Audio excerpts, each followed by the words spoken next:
Greetings, Dice fans. Dice Kitty here. I have with me a special guest from WizKids. He is a volunteer with them. His name is Jeremiah.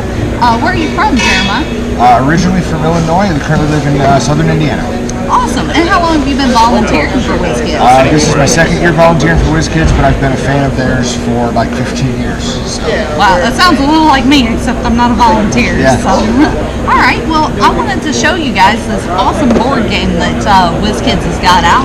When was this available? This is a new game this year. Brand new this year. Yep. Guys, if y'all are Star Trek fans like I am, this is the game that you definitely want to check out. You're all Ferengi on Deep Space Nine.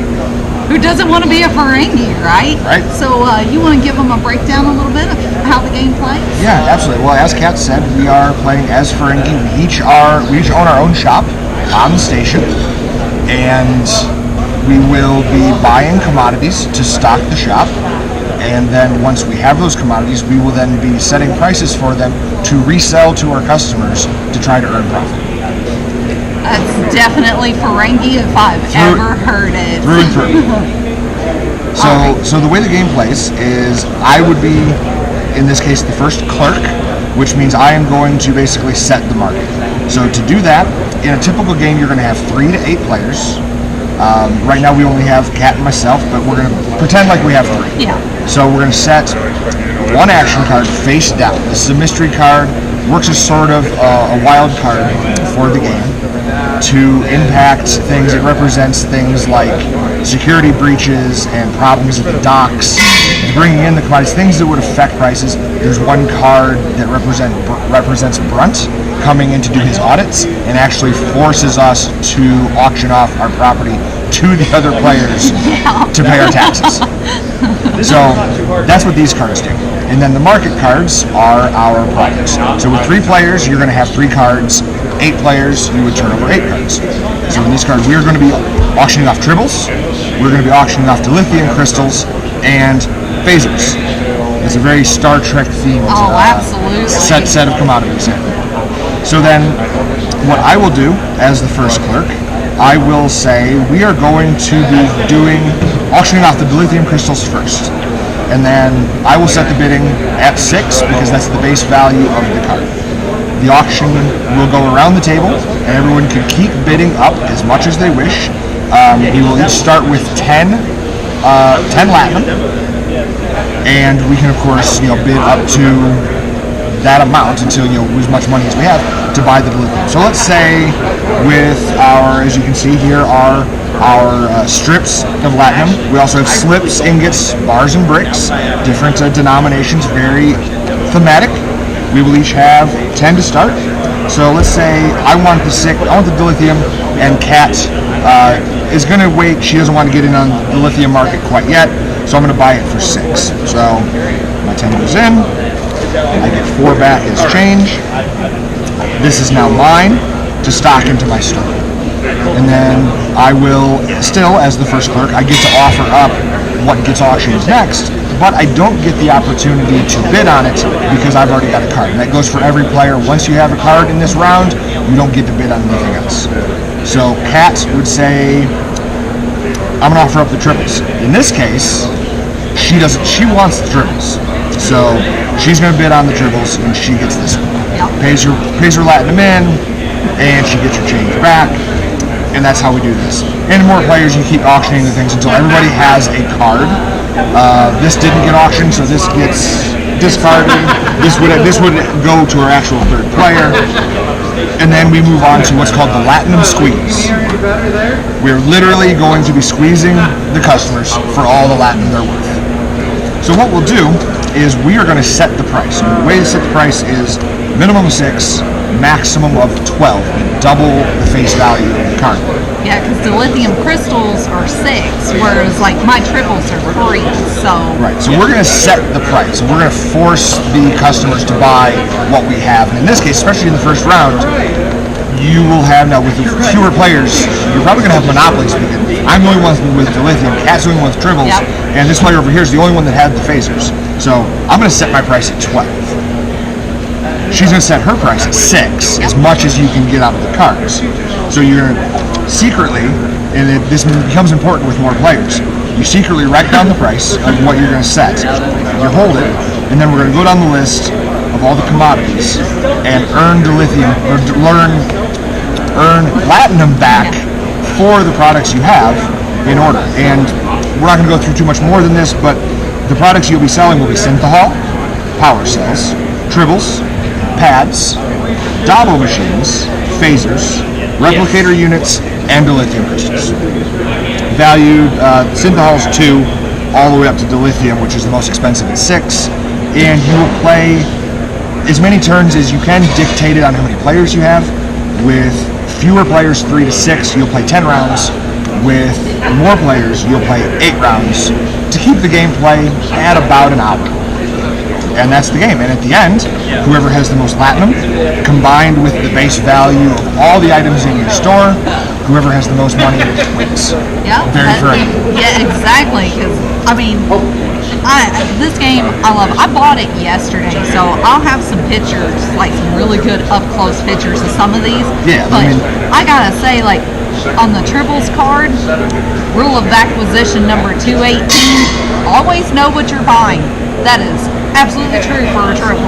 So, for sure. And all the cards have rules of acquisition on them. They do. Awesome. And let's go through some of the action cards. Because when I was reading the rule book, I got the gameplay. I got the idea of getting the profit and buying the things. But it's really the action cards that add the flavor. Oh, yes. So like I said, you got the one from Brunt. This one is a detained shipment. We'll play at the beginning of the first phase. Federation Customs officials have detained station inventory shipments. This player may not bid in the mandate phase, which is when you're auctioning.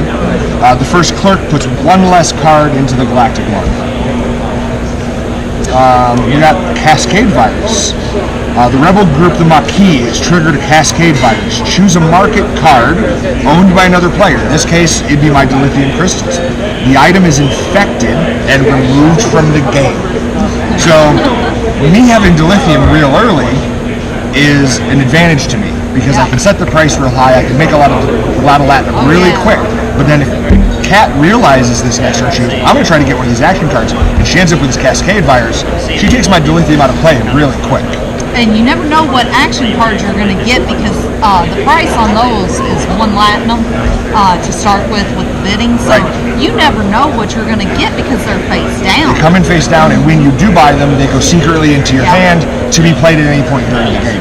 Yep, and it tells you on them when to play them as well. Exactly. I did skip over the phases. It's the mandate phase is the auction. The Latinum squeeze is the second phase. The third phase is... Oh, it's right here. Is it right there? Yep. Oh yeah, the third phase is the commission phase. Yep. And then you pass the first clerk and you continue through the rounds. Here is the auditor card that I mentioned earlier. Eliminate contract. You play this during the mandate phase. You hire an eliminator to take care of some business rivals. You become first clerk for this turn. Also, instead of bidding, you may buy one card of your choice in the auction area for its base price before it even goes up for auction. So this is a way to get something like dilithium really early, really cheap, and before any other player has a chance to get it. And that's a really powerful card. It is. Too. So yeah, there's a lot of different cards here. In fact, impacts the game a lot. You're not going to win the game with the action cards. No. But you can definitely keep somebody else from winning the game. Oh, absolutely. You definitely need your market cards. You've got to make money, you know, so you got to have your stuff to make money with, but you also need to think about these while you're playing. Absolutely. So, but thank you so much for sitting down with me You're and welcome. talking about this game. And it's called Star Trek Galactic Enterprises. I'm not sure why, but they should have called it Rules of Acquisition because that is amazing. Yeah, I'm not entirely sure. I think the original title might have been that, but we went with Galactic Enterprises. If I had to guess, the Enterprises was to make it even a little bit stronger tie to Star Trek, the people that maybe aren't familiar with Deep Space Nine. Right, because that is what you're doing. You're running an enterprise. You know, not to be confused with the ship, guys. Exactly. Yeah. But it does have that double meaning that works really well for name recognition. Well, thank you so much. You're welcome. Appreciate your time. Absolutely. Board out. Game on. Greetings, folks. I'm back again, and this time I have with me Mr. Chris Wilson from WizKids. So, how long have you been with WizKids? I've been with WizKids since October of last year, so I am still fairly new to the company, but I'm learning a lot as we go through conventions and stuff coming out and everything. I can imagine. Oh, yeah. All right. So you had a game you wanted to show me here. So what is this one here? This is Curio, the Lost Temple. Basically, the way I like to describe it is it's an escape room in a box. The way that it works is there are 4 different modules that come in the game, and what you have to do is you have to go through each module with a set of like riddles and clues in it in order to discover the answer, which is generally a 5-letter word. This one is part of the lines module, which is over right here. You'd have to like line up the lines together, and then once you find the right symbol, you go into the book, you find the symbol, and then each one has like a code to it, and as you read through what this is the wrong one, but it doesn't matter. But as you read through the results on this card, they find the letters here and they get the word that way. Oh, okay. So that there's a lot of really cool. Oh yeah, there's one with a wheel, there's one with little tiles, and then there's this like letter one where you got to put it on all these different color shapes.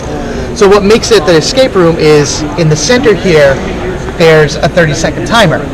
So as you're doing the puzzle, this is going down. Now you can flip it over anytime you want, but as soon as the whole thing runs out, everyone loses. So you gotta keep an eye on your puzzle and the timer at the same time. This game looks super fun, guys. Oh yeah. You've got to check this one out. This is Curio by WizKids. All right. Did you have any others you wanted to show me? Let's go over to this one. All right. Guys, I am at their retailer booth, so they've got all kinds of stuff set up for demo today. All right. So this is Magic the Gathering, Heroes of Dominaria, one that we've been pushing since Gamma. We had like early prototypes of. This is still kind of prototype. A lot of the final artwork is here, but like the boarding and everything is going to be changed. And it takes place in the world of Magic the Gathering Dominaria, which is the new one that's out. Nice. And it's pretty much what you're doing is you're going around the board and you're using your mana to build ley lines, to build manoliths in order to gain mana, to recruit new characters, and to fight off evil enemies, the Cabal. And as you go through turn by turn, you earn victory points, and after a certain amount of turns, whoever has the most victory points wins. So it's a lot more strategic as compared to the last Magic games, which were very heavy battle and things along that way. Right. Very different, very cool. Well, I know I like strategic games, and I love the lore behind the Magic worlds. So worlds, I should say, since there are so many of them. So this looks like an awesome game that's up my alley. To go along with that, you can actually come along here. We have on display some 3D prints of. We have.